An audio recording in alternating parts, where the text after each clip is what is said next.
So next one is cloth pad. அதை தான் நம்ம இப்போ பார்க்க போறோம். ரீயூசபிள். இப்போ நம்ம பார்த்தது எல்லாமே டிஸ்போசபிள் இல்லையா, வெளியே தூக்கி போடுறதுனால தானே இவ்வளோ பிரச்சனை. முந்தி காலத்துல யூஸ் பண்ற துணியில வந்து நிறைய ப்ராப்ளம். மெயினா அவங்க சொன்னது வந்து பட்டன்ஸ் இல்லாம இருக்கு. அப்போ இந்த மாதிரி லீக் ப்ரூஃபா இருக்காது, இது மாதிரி நிறைய ரீசன்ஸ், அதனாலதான் ஸ்டாப் பண்ணாங்க இல்லையா. ஸோ இப்போ நாங்க பண்றது அதே மாதிரி கிளாத், பட் அதை விட ரொம்ப நல்ல கிளாத். அது வந்து லீக் ப்ரூஃப், பட்டன்ஸ் வச்சு ஃபிக்ஸ் பண்றது. We have a last layer, polyurethane laminate அப்படின்னு சொல்லி we have a layer, so that prevents it from leaking. Wow. Okay, and we have buttons. Same thing like pad, நம்ம use பண்ற sanitary pad மாதிரி we have the buttons. இத அப்படி அடியில வச்சு fix பண்ணா it doesn't move. And the same flannel, இங்க last layer it has an anti-leak. இது ஒரு model and this is another model. இது வந்து காயறதுக்கு கொஞ்சம் டைம் ஆகும். நான் கேரளால இருக்கேன், ஸோ அங்க இருக்கிறவங்களுக்கு மழை பெஞ்சிட்டே இருக்கிறதுனால இது கொஞ்சம் டிஃபிகல்ட். ஸோ இது வந்து சேம் லைக் டவல் மாதிரி வாஷ் பண்ணா உடனே காஞ்சிடும். அண்ட் இதுலயும் same anti proof layer and it can be put in buttons. Main problem what happens, ஏன் முந்தி துணி வந்து ஹைஜீனிக் இல்ல அப்படின்னு நீங்க நிறைய டாக்டர்ஸ் சொல்றது கேட்டிருக்கலாம் இல்லையா. என்னோட ஃப்ரெண்ட்ஸ் கூட நிறைய பேர் doctors, they still say that it's not hygienic. But அதோட ரீசன் என்ன அப்படின்னு பார்த்தோம் அப்படின்னா, முந்தி காலத்துல இப்ப இருக்கிறத விட இத பத்தி பேசுறதுக்கோட வெளி வந்து ரொம்ப கம்மி, பிளாட்ஃபார்ம் ரொம்ப ரொம்ப கம்மி, யாரும் பேச மாட்டாங்க. அப்ப பெண்கள் வந்து இத பத்தி அவ்வளவு அளவு அவங்களுக்கு நாலேஜ் இல்லாததுனால அவங்க வந்து பழைய துணி ஏதாவது யூஸ் பண்ணுவாங்க. அதை துவைச்சிட்டு ஏதாவது இருட்டான இடத்துல யார் கண்ணிலையும் படாம காய போட்டுருவாங்க. அப்படி ஆகும்போது என்ன ஆகும் அப்படின்னு சொன்னா, அந்த துணியில வந்து இன்ஃபெக்ஷன் வர்றதுக்கான சான்சஸ் அதிகமா இருக்கு. அந்த துணியை திருப்பி அவங்க யூஸ் பண்ணும் போதுல they get infected. அதனால பல பிரச்சனைகள் வந்திருக்கு. அதனால டாக்டர்ஸ் வந்து எதுக்கு இந்த ரிஸ்க் அப்படின்னு சொல்லி திருப்பி துணி யூஸ் பண்ணாதீங்க, திருப்பி திருப்பி உபயோகிக்காதீங்க. ஏன்னா அவங்க என்ன துணி யூஸ் பண்றாங்கன்னு தெரியாது. சில ஹுக் இருக்கும் இல்லையா, பழைய துணியில இல்ல துரு, அந்த மாதிரி எல்லாம் உடம்புக்குள்ள போனா உடனே இன்ஃபெக்ஷன் ஆகும், ரொம்ப ப்ராப்ளம் ஆகும். இந்த மாதிரி எல்லாம் இருந்ததுனாலதான் அவங்க துணி யூஸ் பண்ணலாம். நம்ம யூஸ் பண்ற துணி ப்ராடக்ட்ஸ் எல்லாமே you can just see. So அது இந்த மாதிரி ப்ராப்ளம் இல்லாதனால it is totally hygienic. So இது வந்து eco friendly தான். Yeah, completely. You can just 2 வருஷம் இந்த பேடை யூஸ் பண்ணலாம். 2 வருஷம் யூஸ் பண்ணி முடிச்சதுக்கு அப்புறம் you can just burn. எரிச்சா ஒண்ணுமே ரெசிடியூ இல்லாம போயிடும். So main thing, என்கிட்ட நிறைய மீட்டிங்ல வர क्वेश्चन எப்படி வாஷ் பண்ண. ஏன்னா we are so much into a thing like நம்மளோட லைஃப்ல வந்து இப்ப பென்ல கூட யாரும் இங்க் ஃபில் பண்றது இல்ல. we just use it, refill and throw it. Yeah, use and throw கல்ச்சர்ல ரொம்ப வந்துட்டோம் இல்லையா. ஸோ அப்படி இருக்கும் போதுல சானிட்டரி பேட்ஸும் அந்த மாதிரி ஆயிடுச்சு. ஸோ வாஷ் பண்றது அப்படிங்கிறப்போ அது வந்து ரொம்ப ஒரு மென்டல் பிளாக் தான். But the first thing I want to ask is, இப்போ நம்ம டஸ்ட்பின்ல தூக்கி போடுறோம் டிஸ்போசபிள் பேட், அதை யார் கிளீன் பண்றா? ஒவ்வொரு வீட்லயும் டஸ்ட்பின்ல போடுவாங்க, அதை வந்து ஒரு கவர்ல போட்டு வெளியே வைப்பாங்க. முனிசிபாலிட்டி அவங்க வந்து எடுத்துட்டு போவாங்க. முனிசிபாலிட்டி எடுத்துட்டு போய் அங்க போய் என்ன பண்ணுவாங்க, அவங்க வந்து ஒரு இடத்துல டம்ப் பண்ணுவாங்க. அவ்வளவுதான், அதெல்லாம் செய்யறது டம்ப் பண்ணுவாங்க. அப்படி இல்லனா மொத்தமா குப்பையா போட்டு எரிச்சிடுவாங்க. அதெல்லாம் யார் பண்றாங்க? மனுஷங்களா ரோபோவா? மனுஷங்க தான். இந்தியா வந்து இன்னும் உலகத்துல எந்த நாடுமே இவ்வளோ டெவலப் ஆகல மிஷின் வச்சு செய்யற அளவுக்கு. அப்போ எல்லாமே மனுஷங்க தான் பண்றாங்க. நம்மளோட வேஸ்ட், நம்ம யூஸ் பண்ற வேஸ்ட், நம்ம தொடுறதுக்கு ரொம்ப ஹெசிடேட் பண்ற ஒரு விஷயம் நம்ம வந்து மற்றவங்க எடுக்கிறதுக்கு we give a chance இல்லையா. ஸோ இந்த ஒரு ஃபேக்டர் எனக்கு ரொம்ப கஷ்டமா இருந்தது. லைக் நான் கேரளால இருக்கும்போது இப்படிலாம் வேஸ்ட் எடுத்துட்டு போக மாட்டாங்க. கண்டிப்பா it's a social issue. Like if you are not comfortable doing something, நம்ம மத்தவங்க அதை எடுக்கணுங்கிறத எதிர்பார்க்கிற தப்பு இல்லையா. ஸோ எனக்கு வந்து கேரளால இதை எடுக்கவே மாட்டாங்க. நான் மாசம் பீரியட்ஸ் முடிஞ்சோன்னு நானும் என் ஹஸ்பண்டும் வண்டியில போய் எங்க போய் டம்ப் பண்ணலான்னு we used to search. அந்த மாதிரி எல்லாம் இருக்கு. குருவாயூர், திரிஷூர்ல நீங்க யார்கிட்ட வேணா கேட்கலாம், கோவிலை சுத்தி எங்கேயுமே சானிட்டரி பேட் டம்ப் பண்ணக்கூடாது, எரிக்க கூடாது. என்கிட்ட ஒரு கஸ்டமர் வந்து 20 பேட்ஸ் வாங்கினாங்க. 20 பேட் எதுக்கு வாங்குறீங்கன்னு கேட்டா, அவங்க இருக்கிறது அப்பார்ட்மெண்ட், தோண்டி வைக்க முடியாது, எரிக்க முடியாது, எதுவும் பண்ண முடியாது. அங்க முனிசிபாலிட்டியில எடுக்க மாட்டாங்க. So what is the option? They have to go back இல்லையா. ஸோ இந்த மாதிரி சில கவர்மெண்ட்ஸ், சில முனிசிபாலிட்டிஸ் ரொம்ப நல்ல இனிஷியேட்டிவ் எடுக்கிறாங்க. இன்னும் நிறைய இது வரல. பட் அவங்க இனிஷியேட்டிவ் எடுக்கலனால நம்ம யோசிக்கலாம், நம்ம போடுற வேஸ்ட் எங்க போகுது அப்படிங்கறத யோசிக்க ஆரம்பிச்சாலே there will be a big difference. Okay, so I'll just show you how we do it. So நம்ம போய் பார்க்கலாம் அவங்க எப்படி ப்ரொடக்ஷன் பண்றாங்க, இந்த மாதிரி உங்களுக்கு கிரியேட் பண்ணி தராங்க அப்படினு நம்ம let's go.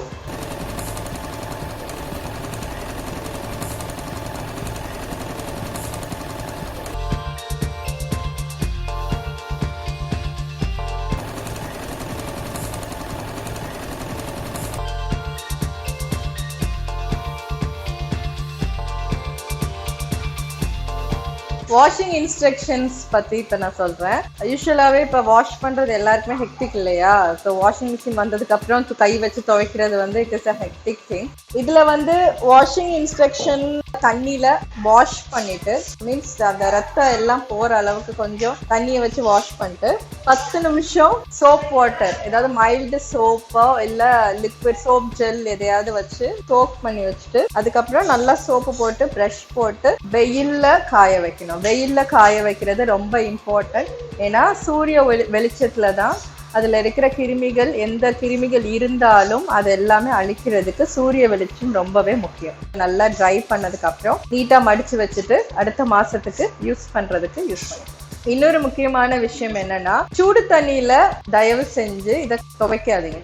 எல்லாமே கரைப்பட்டனா உடனே சூடு தண்ணியில தான் நம்ம நினைப்போம் இல்லையா? சூடு தண்ணியில வாஷ் பண்ணும்போது இந்த கரை ரொம்ப ஸ்டிஃப் ஆயிடும். எப்பயுமே சாதாரண குளிர்ந்த தண்ணி, டேப்ல வர்ற தண்ணி தான் யூஸ் பண்ணணும். இப்போ இந்த பிரச்சனை எவ்வளவு பெருசுன்னு காமிக்கிறதுக்காக ஒரு சின்ன இல்லஸ்ட்ரேஷன் பண்ணிருக்கு. இப்போ ஒவ்வொரு விமனும் 150 kg மென்ஸ்ட்ரல் வேஸ்ட் தூக்கி போடும்போது அவங்க லைஃப் டைம்ல, இதே மாதிரி இந்தியால இருக்கிற 355 மில்லியன் விமனும் தூக்கி போட்டாங்கன்னா அது எவ்வளோ வேஸ்ட் நம்ம ஜென்ரேட் பண்ண போறோம்னு பாத்தீங்கன்னா அதை வச்சு 10 பிரமிட் கட்டலாம். அவ்வளோ வேஸ்ட் நம்ம தூக்கி போட முடியும். அப்போ இந்த 10 பிரமிட் அளவு தூக்கி போட்டதுக்கு அப்புறம் அதுக்கப்புறம் அதை நம்ம எப்படி டிஸ்போஸ் பண்றதுன்னு பாக்குறத விட நம்ம அதுக்கு முன்னாடி அதுக்கு என்ன ஆல்டர்னேட்டிவ்ங்கிறத நம்ம பார்த்து அந்த வழியில போலாம். சோ இது வரைக்கும் நீங்க வந்து நிறைய அவேர்னஸ் போயிருக்கீங்க. மென் சைடுல இருந்து உங்களுக்கு இதுக்கு வந்து எப்படி ரெஸ்பான்ஸ் இருந்துச்சு?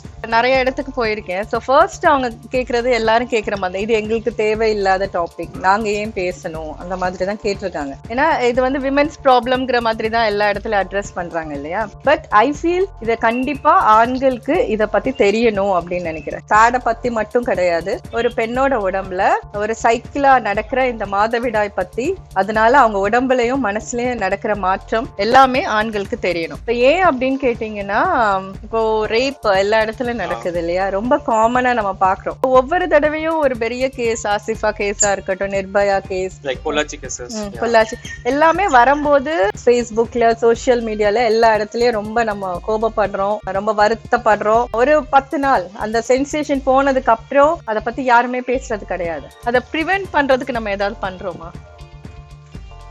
ஸோ இதை எந்த லெவல்ல இருந்து மாற்றணும்? ஒரு அடலசன்ட் பிள்ளைங்க 9th ஸ்டாண்டர்ட் 10th ஸ்டாண்டர்ட் படிக்கிற குழந்தைங்கள்ல இருந்து அவங்க உடம்புல பல நேரத்துல பாலியல் அத்துமீறல்கள் நடக்குது. அதை செய்யறவங்க ஆண்கள் தான் இல்லையா? பெண்களுக்கும் ஆண்களுக்கும் இந்த மாதிரி பல பிரச்சனைகள் நடக்குது. ஒரு ஸ்கூலுக்கு போகும்போது பின்னாடி யாராவது வந்தா கூட குழந்தைங்க அதை வீட்டுல சொல்றது கிடையாது.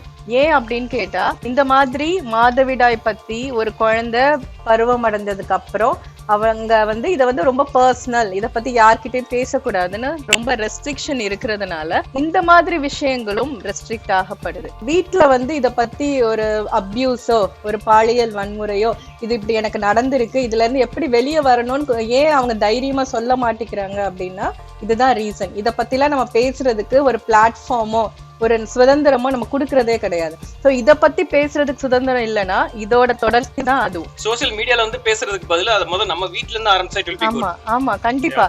சோ நம்ம வீட்டுல நம்ம குழந்தைங்க கிட்ட, அது பையனாகட்டும் பொண்ணாகட்டும், இப்ப பருவமடைதல் இத பத்திலாம் பெண்களுக்கு மட்டும் இல்ல, ஒரு பையனா 9 வயசோ 10 வயசு உள்ள பையனுக்கு இந்த மாதிரி சேஞ்சஸ் உனக்கு உடம்புல உனக்கு ஏத்த மாதிரி நடக்கும், பெண்கள் உடம்புல இது மாதிரி நடக்கும். இதனால என்ன பிரச்சனைகள், பயாலஜிக்கல் என்ன ப்ராப்ளம், எமோஷன்ஸ் எப்படி மாறும், எப்படி infatuation, all these things come under this. இதுதான் பிறையோட சோஷியல் ரெஸ்பான்சிபிலிட்டியை நான் பாக்குறேன். இது ஏதோ ஒரு ஜஸ்ட் ஒரு ப்ராடக்ட் பேட் மேக்கிங் கிடையாது. இந்த அவேர்னஸ், உடம்ப பத்தி உள்ள அவேர்னஸ், அவங்க ஏஜ்ல உள்ள சேஞ்சஸ், இது சொசைட்டில எப்படி பாதிப்பு உண்டாகும், எல்லாம் சேர்ந்ததுதான் இந்த பிறை அண்ட் வெல்பீயிங்கோட எங்களோட இது. Just is not a pad மட்டும் கிடையாது, இது பின்னாடி இவ்வளோ விஷயங்கள் இருக்கு. ஸோ நீங்க ஃபர்ஸ்ட் உங்களோட எந்த சேஞ்சஸ்னாலும் நம்ம கிட்ட இருந்து தான் ஸ்டார்ட் பண்ணோம். ஸோ அந்த சேஞ்சஸை நீங்க உங்க வீட்டுல இருந்து இந்த டாபிக்கை பத்தி சுதந்திரமா உங்க வீட்டுல இருக்க பெண்கள் கூட பேசுறதுக்கும் ஒரு இதா யூஸ் பண்ணிக்கோங்க. முந்தி எனக்கு எப்படி இருந்துச்சு தெரியாது, ஆனா இப்போ உள்ள ஜெனரேஷன் எடுத்தீங்கன்னா ஈவன் நான் சூப்பர் மார்க்கெட் போகும்போது பேரண்ட்ஸா இருக்கட்டும் பிரதர்ஸா இருக்கட்டும் அவங்க வந்து இப்ப அவங்க ஃபேமிலிக்கு வந்து பேட்ஸ் வாங்கி போய் கொடுக்க தான் செய்யறாங்க. எனக்கு தெரிஞ்சு நிறைய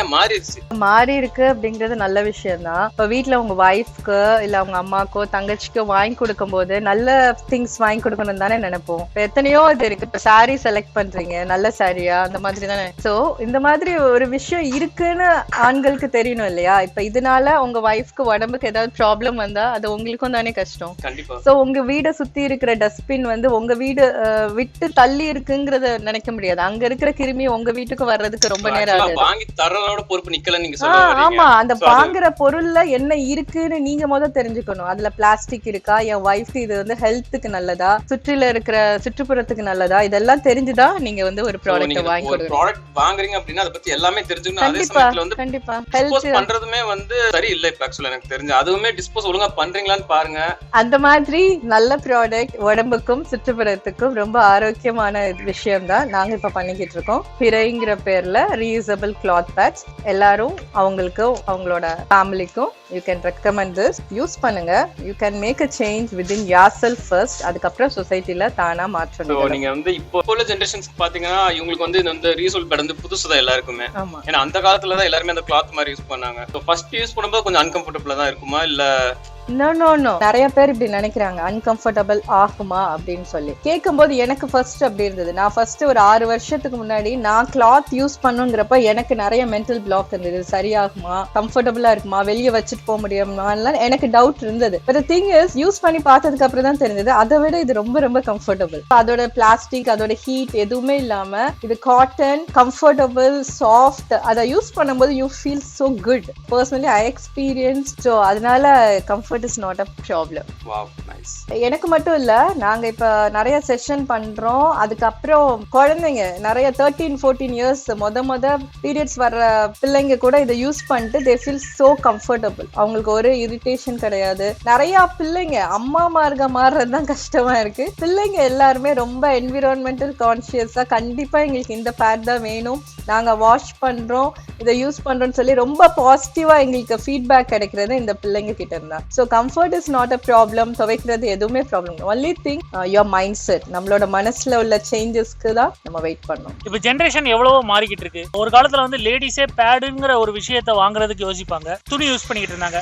இப்ப பார்த்தோம் அப்படின்னா ஜென்ஸே வந்து அவங்க வீட்டுல இருக்க ஒய்ஃப், டாட்டர், அவங்களுக்கு எல்லாம் வந்து எல்லாருக்கும் தான், அதாவது தங்கச்சிங்க எல்லாத்துக்குமே வந்து இப்பவும் நம்ம வாங்கிட்டு வர பொருள் வந்து நல்ல பொருளா என்ன, நம்ம என்விரான்மெண்டலுக்கு அது நல்ல பொருளா இருக்கணும்னு நான் ஆசைப்படுறேன். இந்த பேட்ஸ் எல்லாமே நார்மலா வர பேட்ஸ் எல்லாமே வந்து பாலித்தீனா தான் இருக்கு. அதுல இருக்க ஜெல் கண்டென்ட் முதற்கொண்டு டீகம்போஸ் ஆகிறதுக்கு பல வருஷம் ஆகுதுன்னு டாக்டரே சொன்னாங்க. அவங்க சொல்ற மாதிரி நம்ம ஒரு நேச்சுரான, ஈகோ ஃப்ரெண்ட்லியான, ஒரு ஹெல்தியான ரீயூசபிள் கிளாத் பேட் மாதிரி வாங்கணும் அப்படின்னா வீட்டுல இருக்க லேடிஸோட ஹெல்த்தும் நல்லா இருக்கும், நேச்சரும் சேவ் பண்ணலாம். சரி, ஓகே கைஸ், இதே மாதிரி நாங்க இன்னும் உங்களுக்கு வந்து புதுசா என்னென்ன கிடைக்குமோ எல்லாமே உங்களுக்கு காமிக்கிறோம். நம்ம அடுத்த வீடியோல பார்க்கலாம். பாய்.